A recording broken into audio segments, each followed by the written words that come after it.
បាទបងប្អូនថ្ងៃនេះមកទស្សនាការបងសំណាញ់ម្ដងគឺបើមិនពេញទូកគឺមិនទៅតាក់ទេមួយសំណាញ់គឺគ្រប់តែម្ដងនេះបងប្អូនចាំមើលការទស្សនាប្រវត្តិនៃការបងសំណាញ់គឺមានអាដាក់លើទូកផងដាក់អាបនៅប៉តពេត្រូលផងបងប្អូនអើយពីច្រើនមែនតែនមួយសំណាញ់គឺគ្រប់តែម្ដង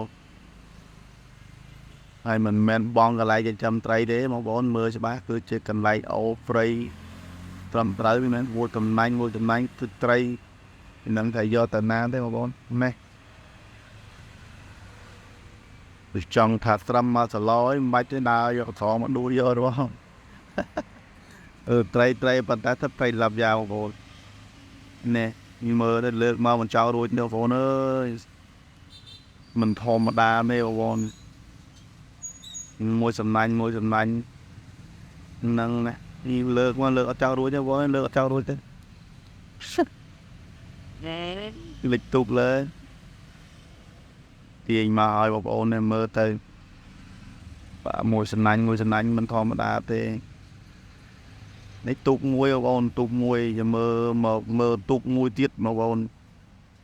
អាចចិត្តដល់តែមើលទូកមួយទៀតនឹងនៅទូកមួយទេទូកមួយបានប៉ុណ្ណឹងបងប្អូនមួយសំណាញ់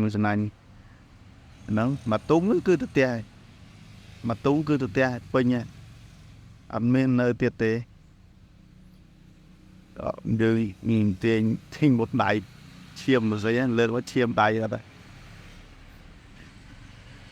តែចាំស្រួលឈាមហើយឥឡូវយើងមកទស្សនាទូកមួយទៀតតែគាត់បានប្រមាណដែរបងប្អូនមួយសំណាញ់គ្រប់តែម្ដងដូចតែគ្នាទេលើកមិនចោលរួចទេបងប្អូនសំណាញ់តូចទេអ្នកដើរបងផ្សេងអ្នកជីកទូកបងផ្សេង